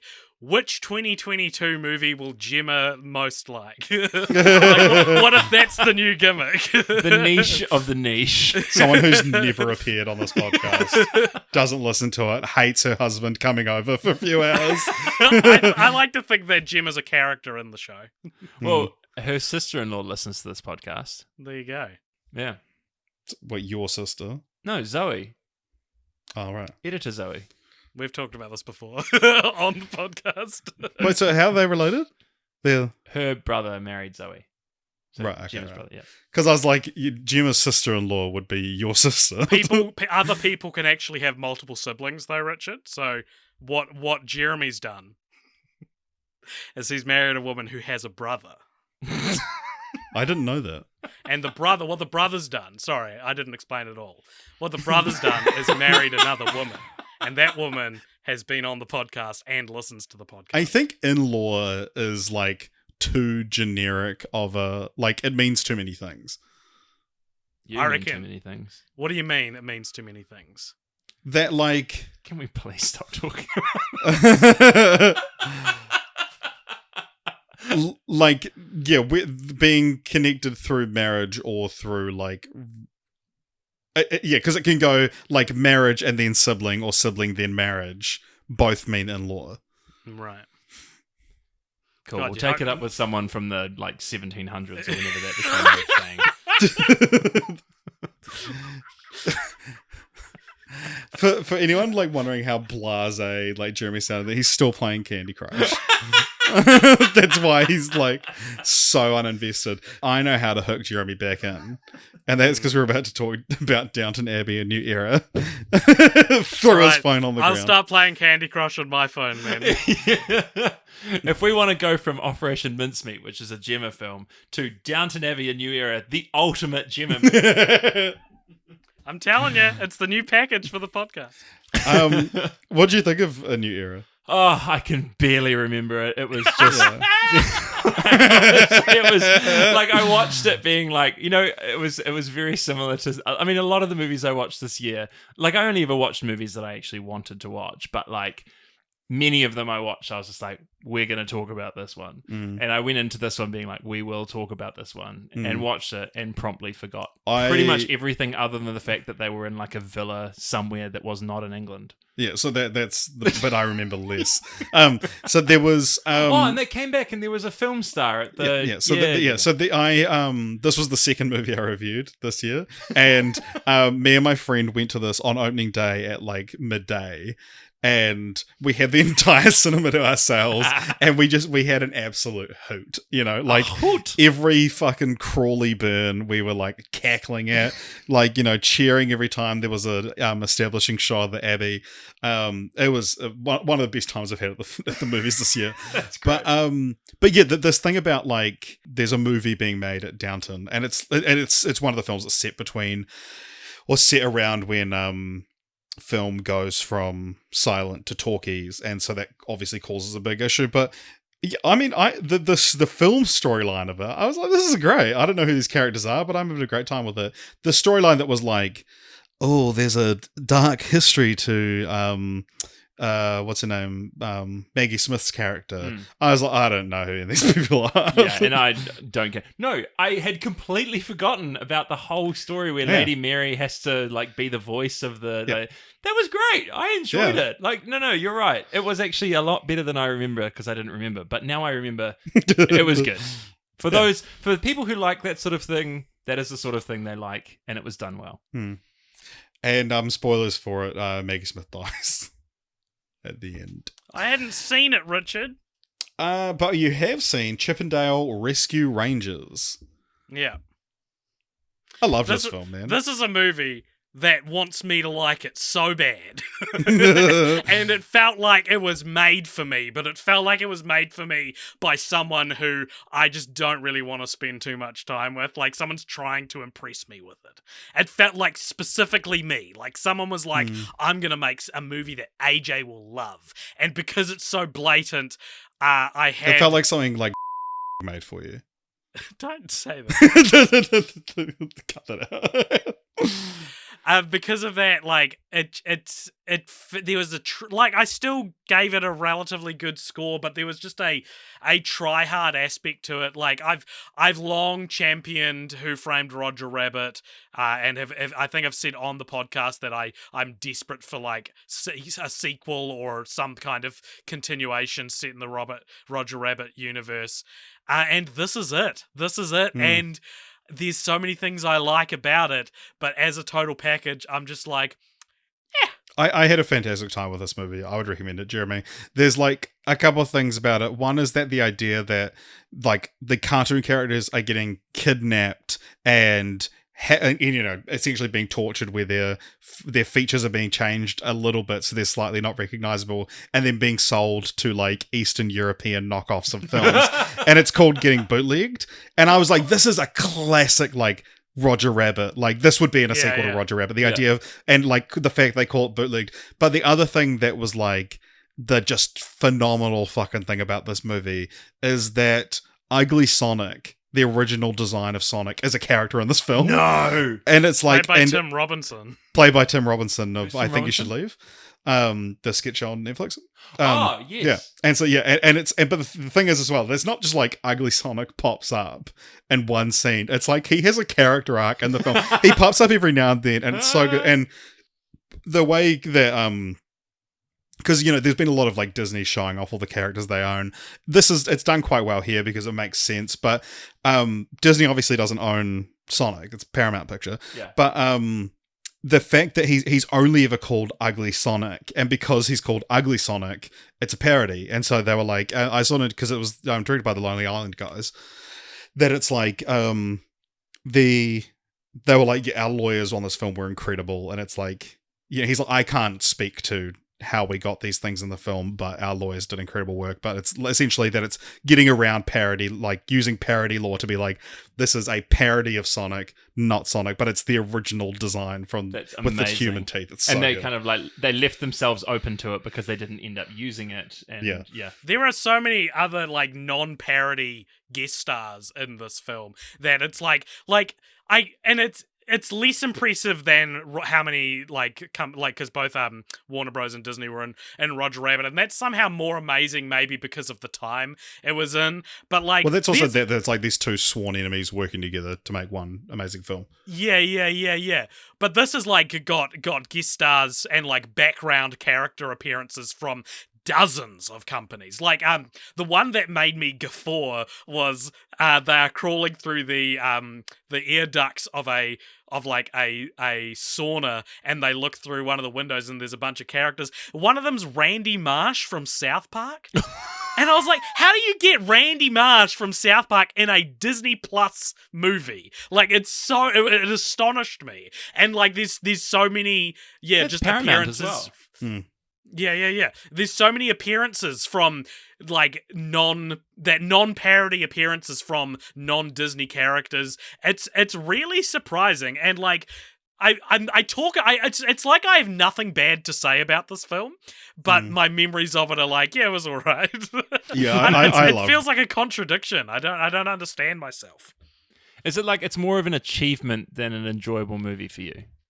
It was still you're really impressed by enjoyable. the Oh, right. Okay. So there's just something wrong with you at your core. I think it feels like it gave me everything I wanted. And so I went, I wept for there were no more worlds to conquer. I was really like, you're really giving it up too easy. I'm not that interested anymore. Not so much. Just like I maybe like this kind of like metatextual sense of humor and stuff that has been developing inside me since my young adulthood started. Maybe now that that's reached its crescendo, I'm like, oh, what else is left? Like apotheosis. Is that from Harry Potter? No, it's a word. Apotheosis. I look forward to hearing the word apotheosis and like scattered amongst the podcast. Well, I have for the to rest learn of what this it year. means. what does first. it mean? I laughed, but I didn't get it. Apotheosis is basically like when you said it's the crescendo of this thing. It's like apotheosis is like it's the absolute most you could possibly get of. It's the perfect like it's the thesis. Does Yeah, okay. like so Does the word is it- thesis, which yeah. is like Yeah, right. the full argument. Apotheosis is kind of in the same. Yeah, presumably apothecary is. I would derived imagine. I from mean, it's the all same- Latin root words, right? Yeah, So yeah. AJ, you saw Men. Yeah, man.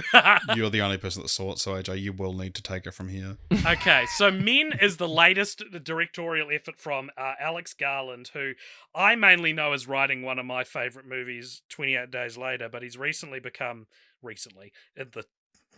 the last 5 or 6 years, has taken has started directing films. He did Annihilation, he did Ex Machina, 2 very good films, I think. And this film looked really cool. The trailer was really spooky for it.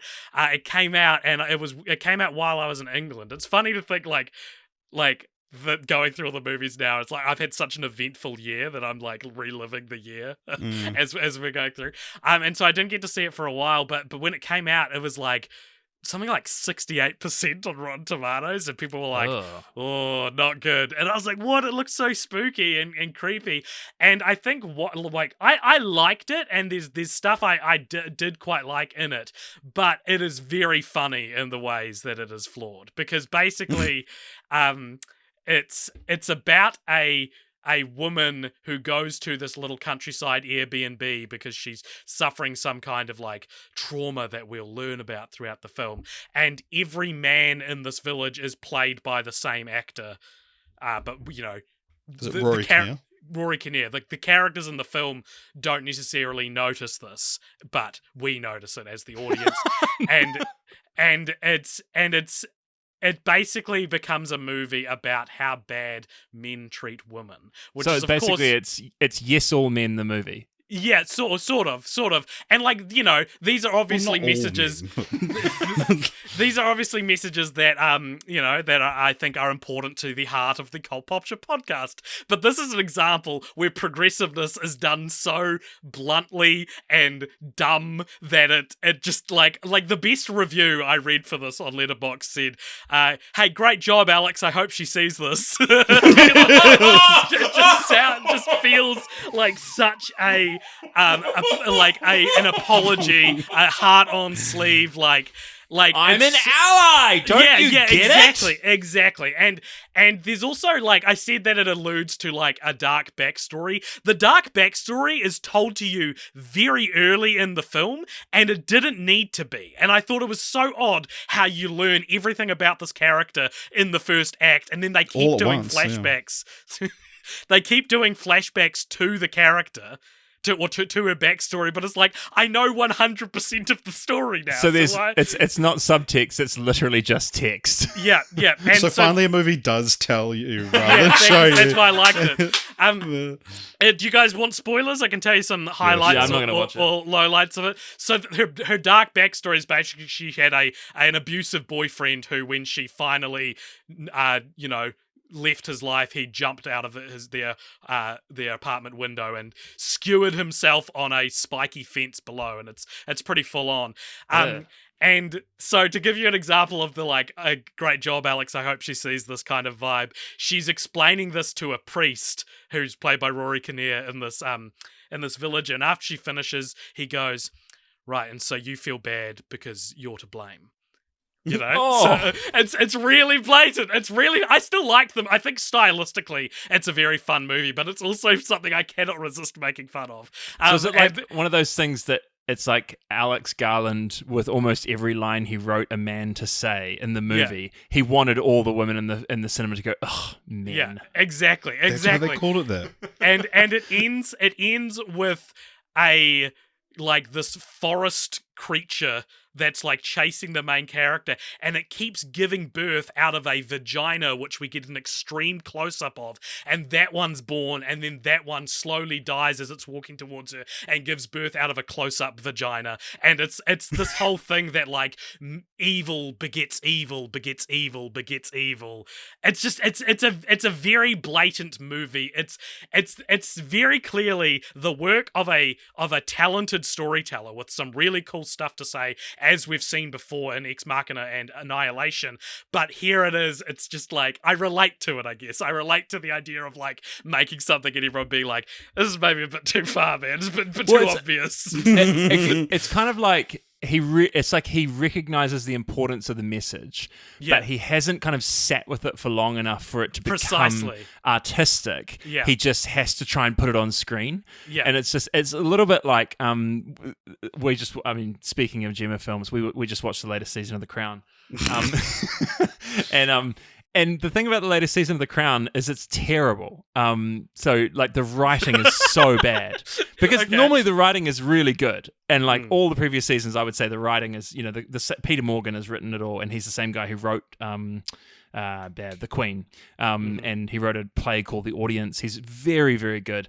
In this one, it's like he just like lost his ability to write with nuance and subtlety, and so like he has the Queen, like it finishes and ends with the yacht Britannia. Well, both finishes and ends. Yeah. So the yacht Britannia is kind of like at the beginning and the end of the season. And basically it's very clear he's like using the yacht as a metaphor for the Queen herself. And she even says like, this yacht is an expression of my own personhood. And then like everything that the people and the newspapers and headlines say about Britannia, she looks at the headline, she's like, this is what they think about me. Right. And then in the 7th episode, she is watching TV in her palace, and the TV starts flickering, and it's kind of like old and it needs to be replaced. And she goes, and Prince William says, I think this television is too old and needs to be replaced. And then she goes, even the televisions are a metaphor in this place. Which is literally a line. What a line! What a line! Oh, so bad. And so you just like, and I get the feeling this is probably you just need to sit with this longer, mate, and just make this into more of a story than an essay.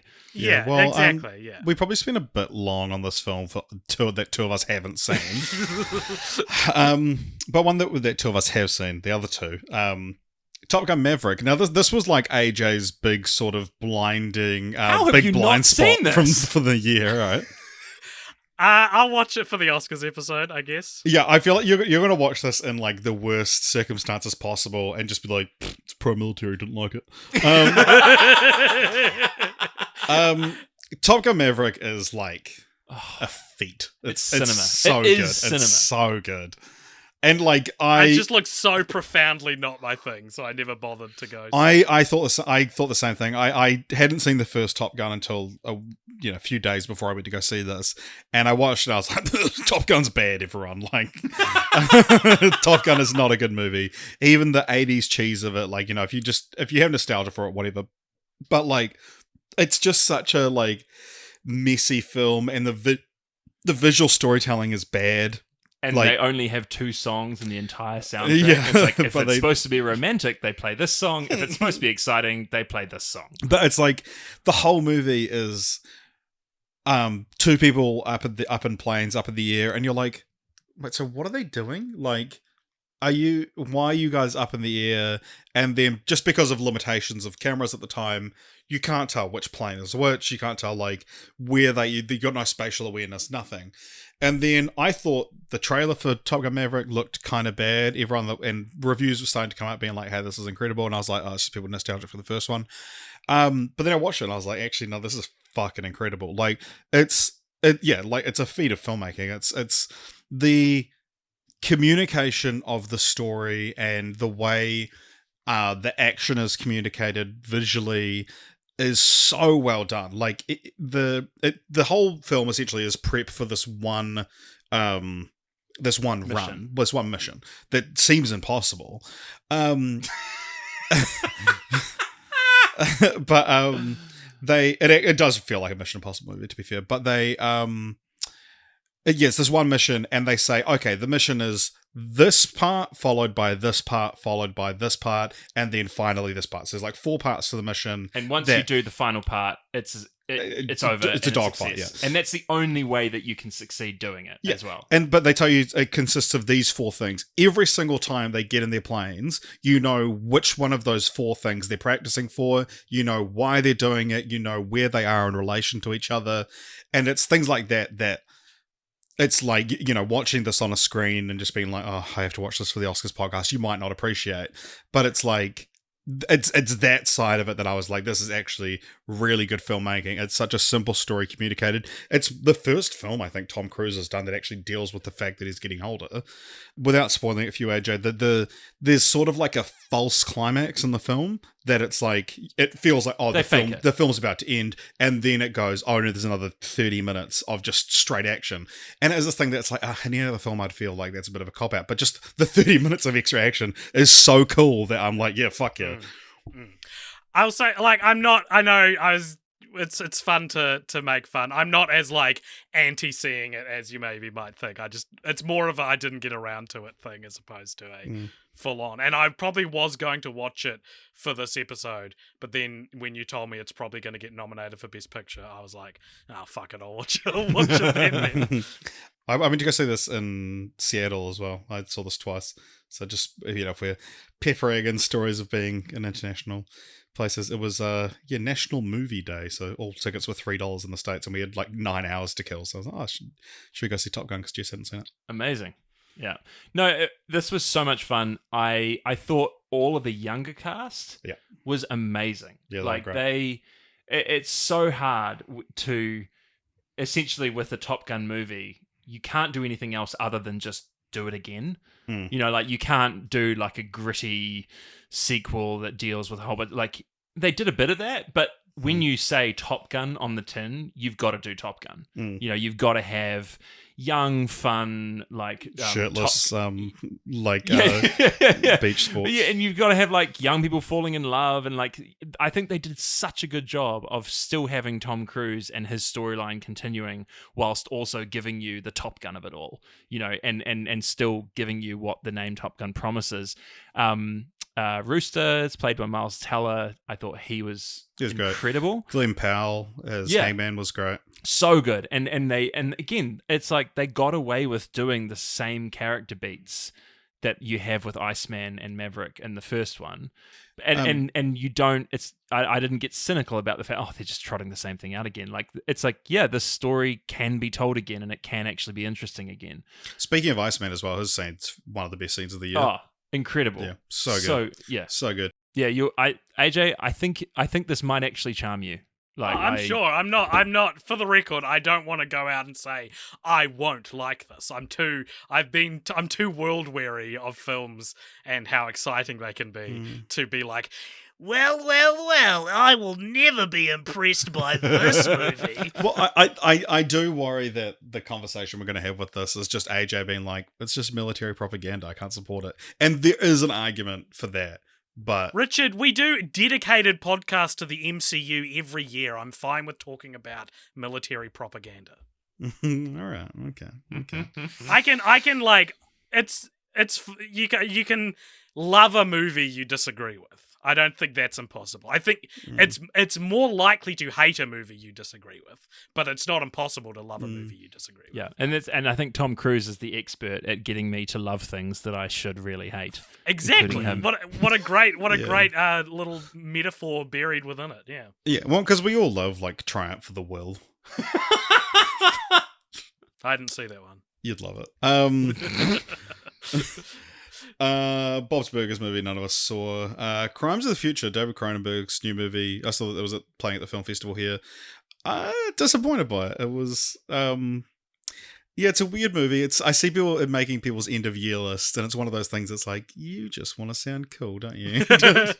Fire Island and Hustle, 2 films no one saw. Jurassic World Dominion, again, we've done a whole podcast on this already, but I'm hard to say most disappointing, but it can't, like, even expecting just the same quality as Fallen Kingdom, a movie I hated, this was disappointing. Jurassic World Dominion is like, I didn't know you could still make movies this bad. Oh, wow. with this budget and with these people involved. I'd like to reiterate a point I made on our Jurassic Park podcast, but I think is rather salient, if I do say so myself, and also like a really funny thing. Because you haven't seen it, Jeremy? No, I haven't. So this movie works itself into a very specific problem, which is that by the time the climax happens and the characters are running away from the giant made-up dinosaurs, because after T-Rex they just started inventing like fictional ones to be interesting. So yeah, the characters are running away from this new dinosaur. How many characters do you think that would be, Jeremy, for that to be a compelling scene? Oh, I listened to this episode. Yeah. They kept adding characters. So there is a shot I will always remember because it's such a perfect visual of like a broken movie where they're like cowering behind a car as this dinosaur's causing havoc, and I think there are 8 characters cowering behind the car. All of whom you're supposed to know and care about. All of whom you're supposed to know and care about, none of whom can die. Like, in terms of plot armor, right? Because you can't kill Sam Neill, Jeff Goldblum, Laura Dern, because they're the classics. You can't kill Chris Pratt or Bryce Dallas Howard. I think there's maybe another legacy character. The kid with them. And you can't kill the 2 new characters because, Jeremy, those 2 new characters are the only people of color in the cast. so they work themselves they work themselves into this problem where it's like, oh god, the only cannon fodder we have are like the people of color actors. That's it. Put Chris Pratt in blackface. Because I just think it's a unique problem I've never seen a movie have before, and like what a delicious new like symptom of the legacy sequel to witness, you know? Yeah. If you didn't include it, then you're screwed now. Yeah. Lightyear. This is an interesting one. I mean, we've done a podcast about this again, haven't we? We can swiftly move through it. I thought this was better than the rest of the world seemed to think it was. It's not great, but I liked it. Yeah, it's fine. It's a disappointing because it's a Toy Story movie. It's like, man, I wish they were all perfect, but now this is like I saw. Like, everything I saw about this just made me feel cold, and I was just like, I have no real interest in seeing this. Fair enough. Beavis and Butthead Do the Universe. I did not realize this came out this year, but new Beavis and Butthead movie, one of AJ's favorite IPs. I need to check it out. You can't say that. I've barely seen any of it. We just covered Do America for the Patreon, and I loved it, and you hated it. It's so bad. Have you seen it, Jeremy? Beavis and Butthead Do America? Yes, no, age, like as in the 1998. Yeah. I saw it back when I wasn't allowed to watch it. Yeah. I rewatched a scene from it recently because there's a joke I adore in it. Excuse me, does the gumbo have corn in it? No, it's at the start of the movie when like one of the like sort of wimpy teachers is telling them off for like, I think they're trying to steal the school TV or something. And this teacher's like, boys, we've got to look for other ways to entertain us. And one of them goes, you said anus. Enter anus. It took me by such a surprise. I was like, what? How have I never noticed anus is nested within entertainers before? Don't say anus and nested in the same sentence, please. Just to finish off the first half of the year, we're almost at the end of June. Elvis. You didn't see it, AJ. Another one that you'll probably have to watch for the Oscars episode. Oh, really? No. Please tell me this is not going to get Oscar buzz. I hope it does. I think this film was fantastic. What? Yeah.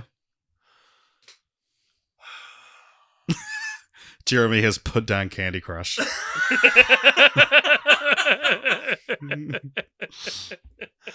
Oh, really? I think this is one of... Tell me. I think this is one of the storyline of this episode of the podcast. There's so many spinning plates in this. No, there's so many rotating candies. Gemma. Oh, right. That's good, because like Gemma's the other one. Yeah. I think this is like a perfect marriage of filmmaker and subject and just this like lavish lifestyle. It's a reasonably long film at like 2 hours 40 or something like that.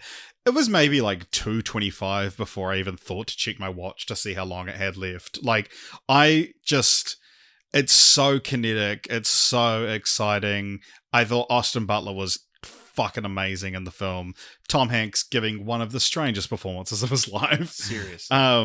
We can agree And on that. It's like COVID took away his acting ability. It seems like he's been in weird shit since he got COVID. Yeah, But, because Pinocchio as well. Pinocchio, yeah. Just Yeah, him- I just thought I thought this movie was fantastic. And it's also like another one that it's like, this is actually a super interesting story. I didn't realize so much about Elvis's life. He never played anywhere outside the States, and just like the control Colonel Tom had over him. And I think it's such an interesting thing that the framing device of the film is Colonel Tom Parker telling you the story of Elvis's life to explain why he's not the villain of it, but he totally fucking is. Yeah, no, I thought this film was fantastic. Yeah. It's weird. I agree with you really hard on some aspects of what you've just said, and yet, man, I was almost revulsed by this movie. Like, I think part of that is also like the Baz Luhrmann style. Like, I think, like, I mean, but I haven't seen like something like Great Gatsby, but the idea of the Great Gatsby puts me off, and like what I know of it, what I've seen of it, the lavishness of it. Yeah, puts me off, I think my main issue, so Austin Butler, incredible. Yeah. I think the first hour of this movie is incredible. I loved it. I was so on board. And then it just kept going. See, I kind of liked how bold that was. I hated This it. film feels like a montage for like 2 hours. But like the problem with this movie is that basically it sets up. I mean, and again, you're working with the fact that everyone knows that Elvis died, like because of essentially consumption, like not the disease consumption, what he consumed. I was like, wow, I really did not know the Elvis story. Did he go on the Oregon Trail? Yeah. It turns out he's actually Satine reborn. He actually, it's funny about the Oregon Trail because he died from the opposite of dysentery, essentially. It's just that like there's essentially the sword of Damocles, right, which is hanging over his head, and the problem is that like they keep referring to it constantly, and then there's all these moments where you're like, wait, is this the moment that he's going to die? Or is this the drug overdose? You're that's like, gonna oh, well, kill he's him? not fat yet. Is this and then he gets fat, and you're like, oh, is he must be about to. Oh, this must be it. Oh no, it's still going. Okay. Oh, and then he's still in America. He's Well, still okay, to doing be more fair, he shows. doesn't get fat until he dies at the end of the film. I just like there's only so many times they can do like the he's in big trouble. It's not good for him. Oh, things aren't going well. Oh, they're still not going well. Okay, That's a good point. Richard, how does this compare to the like blight of samey musical biopics that we've talked a lot about? Oh, I think my headline for this review was like Elvis bucks tired musical biopic trends. Right. And I thought that it was and again that it's like, yeah, I mean there is a lot of it follows the same overall beats because it's like, you know, you're starting before he's famous, you see him get famous, you see the effect of fame on him. But I think that it's just like the way the story's told and just how exciting it all is. And like I said, like, like the first single montage in every film where like it rises up the charts. Yeah. That's the entirety of Elvis. and it's like, it should be tiring. And it probably is tiring, but it's like, yeah, I don't know. I just loved how like bold Baz it was. Luhrmann is the montage guy, and so that's where he's an auteur. Like, sorry, auteur is my word of this podcast. I'm so sorry for everyone. I thought it was Apotheosis. Aphrodite. So anyway, and I'm on board with Baz Luhrmann. I you know, Moulin Rouge remains one of my top 10, I think, of all time, but at least in most watched. And also I think, I mean, we talked about Bohemian Rhapsody, you know, like getting best editing, and really it was most editing. I would say that this film really I mean, I know it's Baz Luhrmann's shtick, but it was tiring. And I think the thing for me is that where this movie is the most successful is where there are these set piece scenes where there's like real emotional heft. Like I would say when the scene where where he gets drunk on stage and like goes off on Colonel Tom and tells everyone like who he really is. And like that for me, it was just like, oh, there's real, you know, there's actually something here. And there's also a couple of other scenes like that when he's at a fairground early on in the movie, and those are really interesting to me. And I'm like, I could get on board with this. I just think that there's too much in between that could have been cut out, that I think Baz Luhrmann didn't cut out, because he's now the kind of director who can be Baz Luhrmann and no one can tell him no. And I think he really could have used someone else being like, hey, this could be sharper and snappier and more enjoyable if we just cut those things. So yeah. Hey, I can see that. But speaking of cutting things down, what say we end part 1 of the most disappointing films of 2022 right here, and we'll pick up next week for the second half. What do we think? We made it to the halfway mark of the year. Okay. Sounds What? great, AJ. We'll That see you sounds all next week. Fantastic. You've been listening to the Carl Popture Yeah, thank you for listening, everybody. We'll be back next week with the second half of the year. If you enjoyed this, please consider following us on Instagram or Twitter, and you can join the Discord where you can tell us why, I don't know, let's say Chip and Dale Rescue Rangers was actually the best or worst movie of the year, and that you agree or disagree very strongly with what all of us have said. And if you would like to throw in some money to donate to help us keep this truck going, you can do that over at patreon.com/cultpopture. And we'll see you next week, guys, and stay tuned for the post-credit scene coming at you after this music ends. This felt like a very impromptu ending compared to how prepared we usually are. It did. Seeing as how we've still got one film to talk about in the first half of the year. But we'll come back for that next week.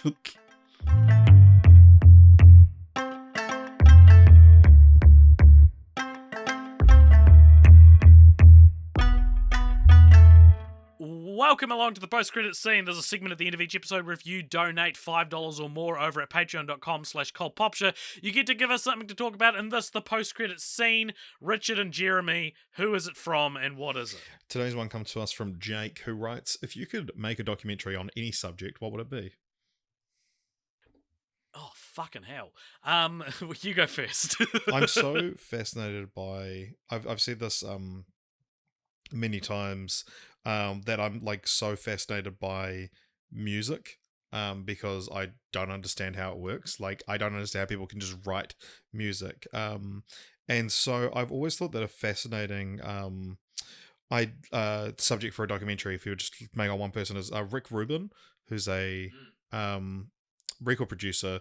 And I mean, there probably is like great documentaries about record producers, but I mean, Rick Rubin's got some incredible ones to his name. He sort of popularized hip hop with like Beastie Boys, Run DMC, etc., and then moved into like heavy metal with Metallica, I guess, sort of down, and then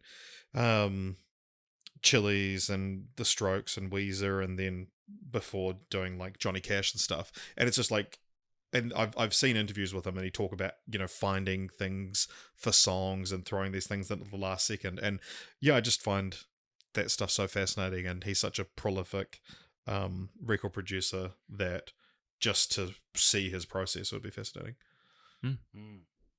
What about you, Jeremy? I'd probably make a documentary about an architect called John Portman, who is he started his own style of architecture essentially, but it's like a very, very specific one. He's an American architect from Atlanta, and he basically kind of like his style of architecture and actually his own architecture kind of took over this entire section of the center of Atlanta.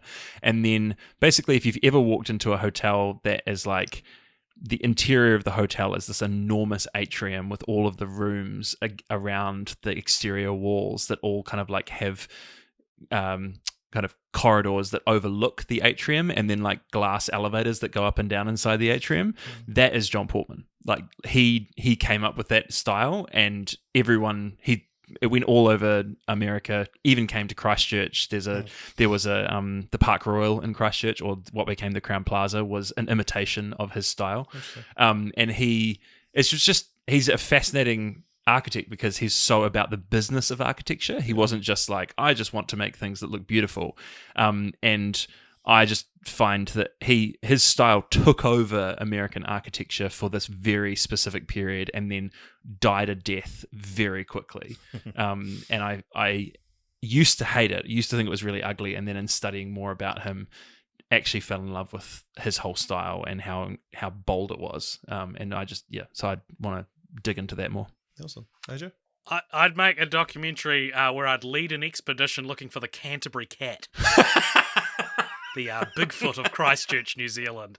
We're going to find this thing. We're going to find... Because I reckon no one's tried that hard. I reckon that's the thing. I reckon there is something out there. There is a big black cat out there somewhere, but no one's done any, paid expeditions to go and find it. So we're going to find the Canterbury cat.